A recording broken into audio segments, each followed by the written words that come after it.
우리 앞뒤 좌우에 계신 분들하고 오늘 예배에 참 잘 오셨습니다 라고 인사할 수 있기 바랍니다. 오늘 예배에 참 잘 오셨습니다.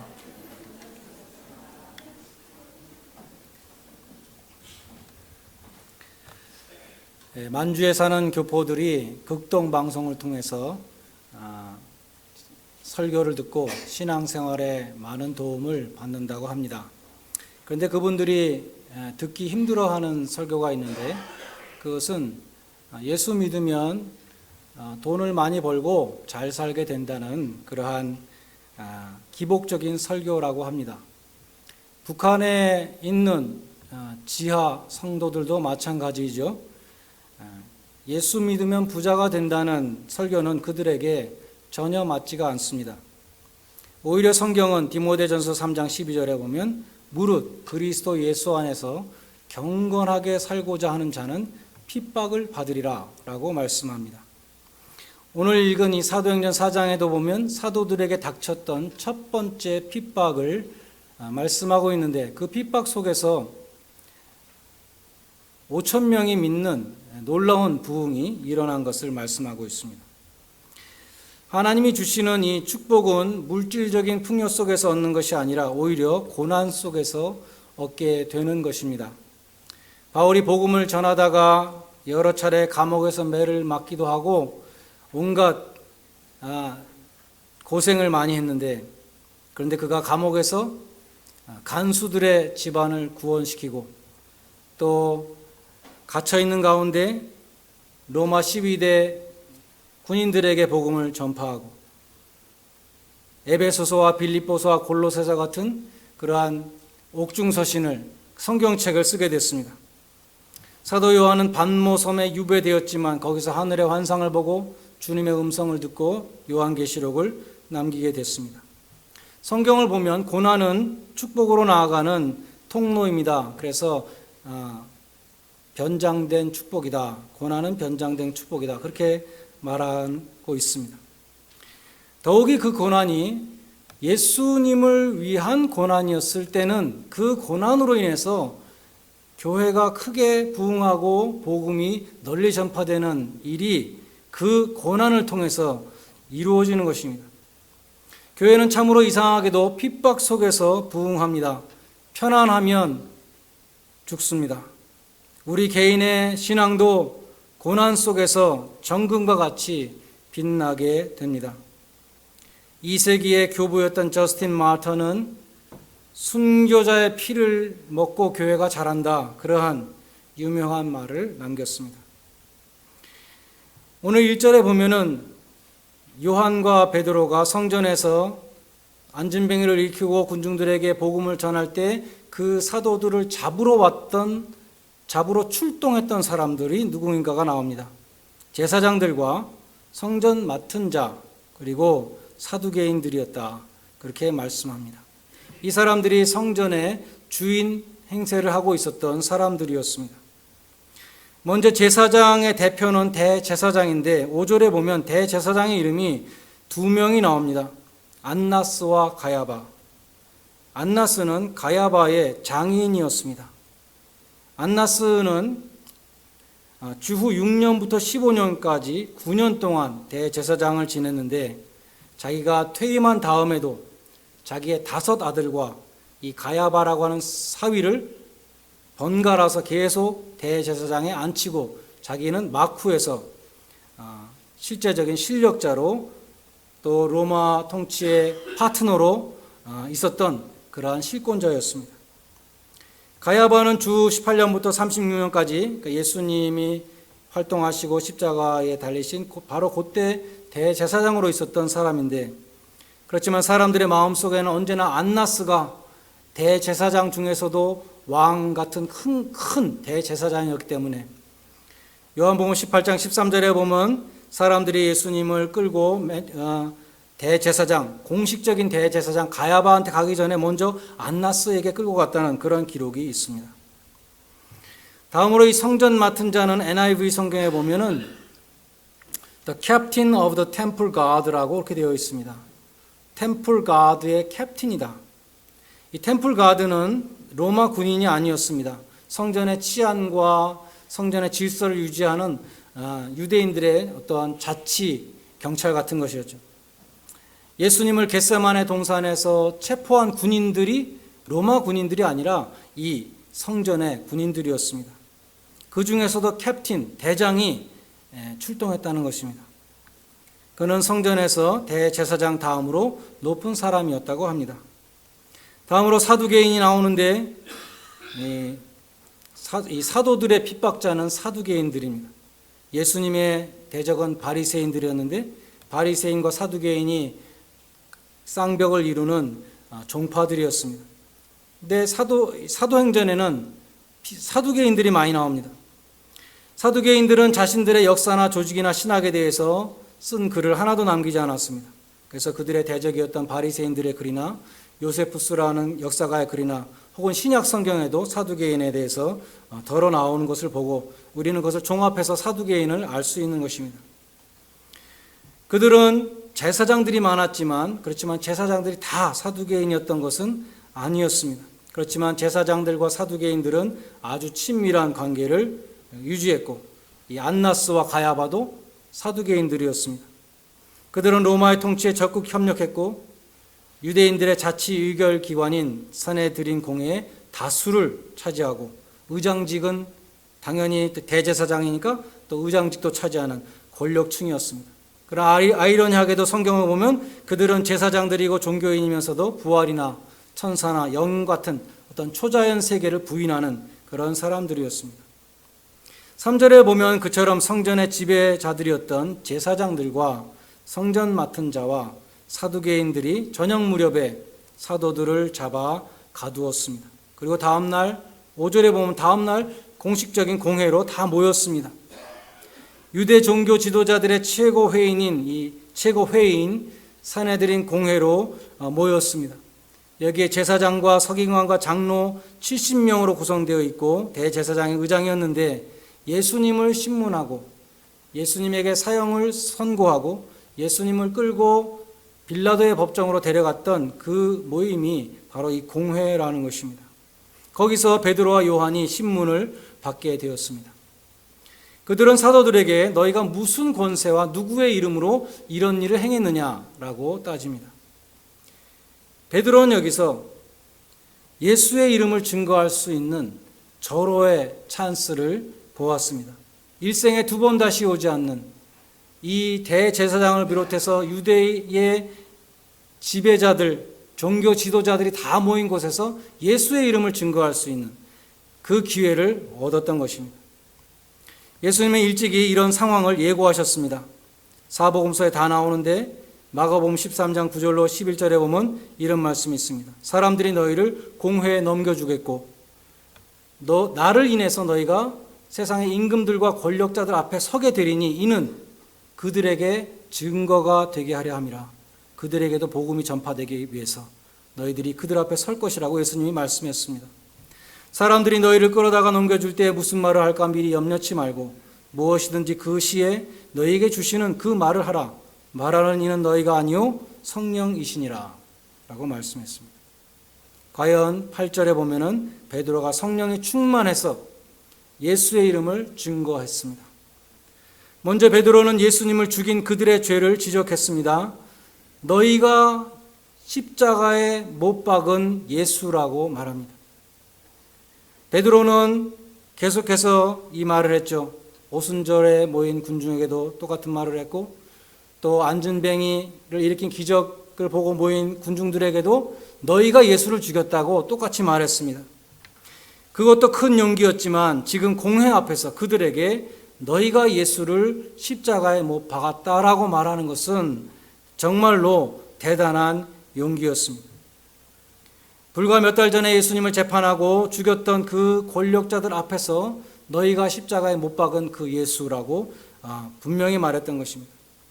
베드로는 시편 118편을 인용하는데 건축자들의 버린 돌이 집 모퉁이의 머릿돌이 되었느니라 이 시편 118편을 인용하면서도 너희라는 말을 집어넣습니다. 이 예수는 너희들이 버렸지만 하나님께서 교회의 머리가 되게 하셨다. 그렇게 말하고 있습니다. 공회원들이 13절에 보면 베드로의 용기에 놀랐다고 기록되어 있습니다.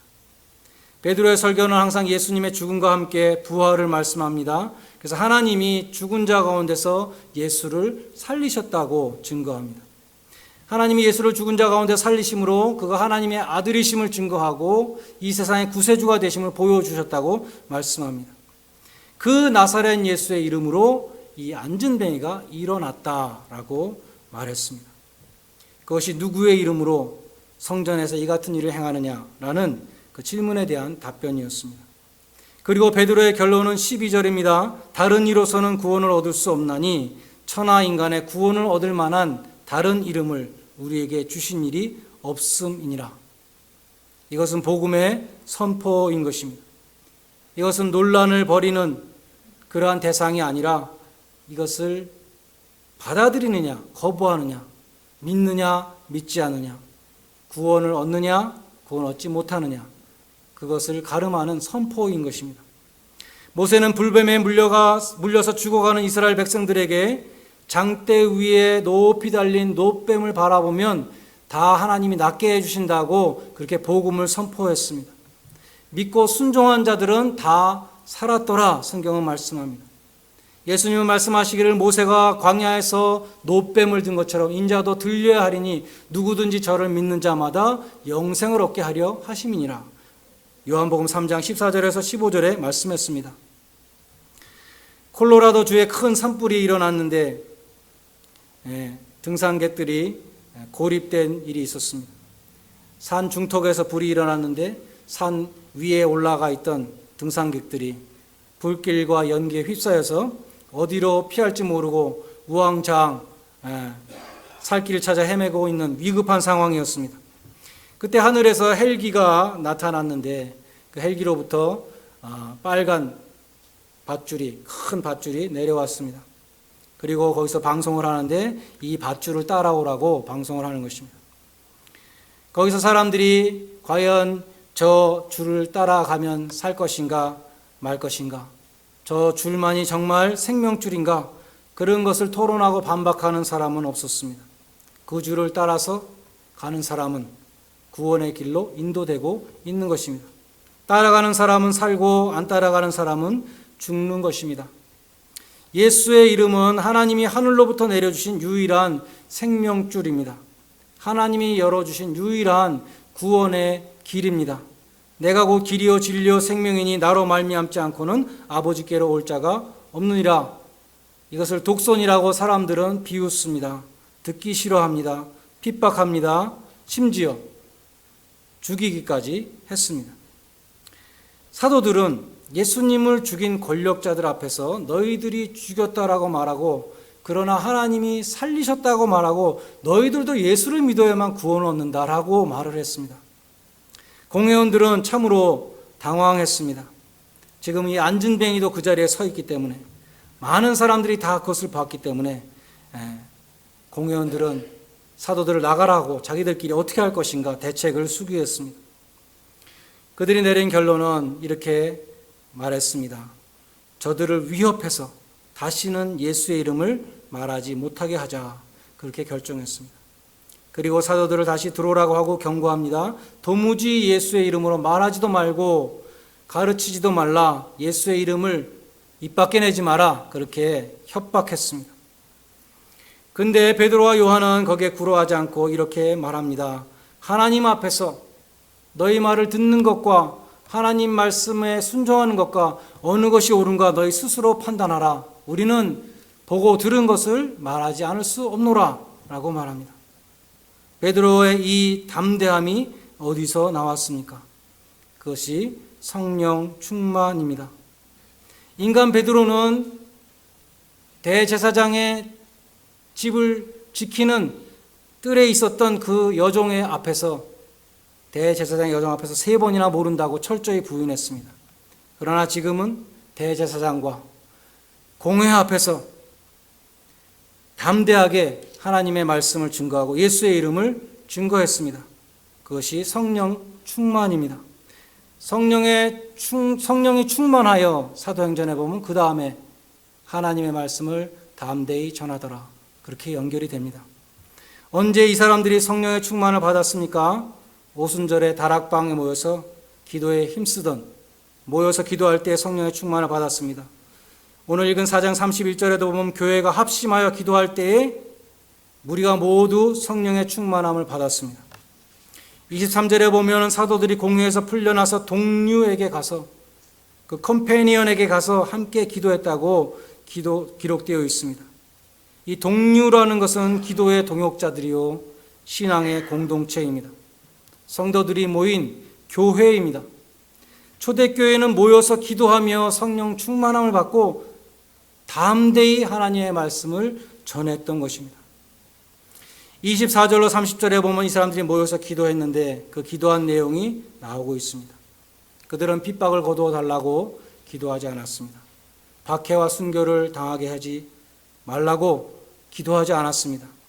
이렇게 기도했습니다. 저희의 위협함을 하감하시고 종들로 담대히 하나님의 말씀을 전하게 하여 주옵소서. 이렇게 기도했습니다. 많은 표적과 기사가 거룩한 종 예수의 이름으로 이루어지게 해 주옵소서. 그렇게 기도했습니다. 고난과 핍박은 괴롭습니다. 일어나지 않게 해 주시옵소서.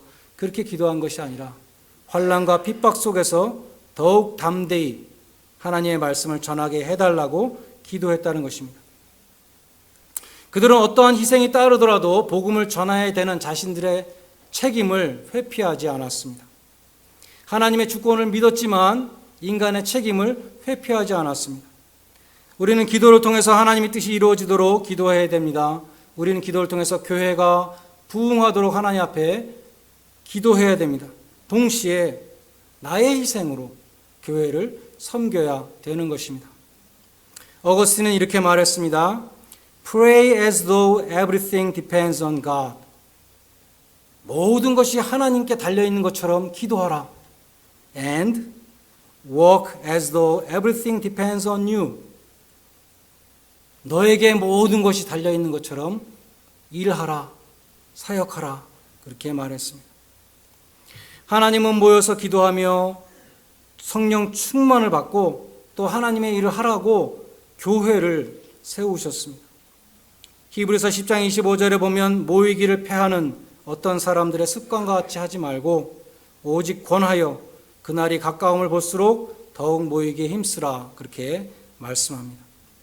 모여서 기도할 때 주님께서 함께 하신다고 약속하셨고 초대교회 성도들이 모여서 기도할 때 성령의 충만함을 받았습니다. 그리고 그들은 기도하고 성령 충만함을 받은 것에 그친 것이 아니라 담대히 나가서 증인과 순교자의 길을 걸었던 것입니다. 모이기에 힘쓰고 또한 여러분의 몸을 하나님이 기뻐하시는 산 제사로, 산 제물로 드리시기를 바랍니다. 교회에서 무슨 일을 할 때 어떤 일을 할 사람이 필요합니다. 그러면 많은 추천이 들어옵니다. 누가 잘할 것 같습니다. 저 사람이 적임자입니다. 그런데 내가 하겠다고 나서는 사람은 별로 없습니다. 여전도회 회장을 서로 안 하겠다고 합니다. 남전도회 회장은 나이 어린 신참에게 뒤집어 씌울 때도 있습니다. 제가 한국에서 신학교를 졸업하고 곧바로 유학을 와서 한국에서 풀타임 부교역자를 못 해봤습니다. 한국에서 풀타임 부교역자를 하신 목사님에게 재미있는 이야기를 들은 적이 있습니다. 어느 날 새벽기도 시간이 됐는데 그날 새벽기도 설교를 담당한 부교역자가 늦잠을 자서 안 나온 것입니다. 그래서 갑자기 대타가 필요하게 된 것이죠. 한국교회에서는 부교역자들이 예배당 맨 뒷자리에 앉아 있습니다. 일렬로 앉아 있습니다. 웬만한 교회는 부교역자가 한 10명쯤 되죠.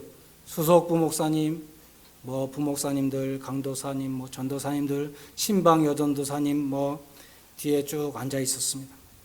갑자기 대타가 필요한 그 순간에 모두 다 고개를 숙이고 나는 아니다, 나는 아니다. 다 같이 나는 아니다 했다는 것입니다. 하나님의 말씀을 전하는 사역자로 나섰는데도 불구하고 막상 하나님의 말씀을 전하는 기회가 왔을 때 나는 아니다, 다른 사람 시켜라 그랬다는 것이죠. 이것이 여러분의 모습은 아닙니까?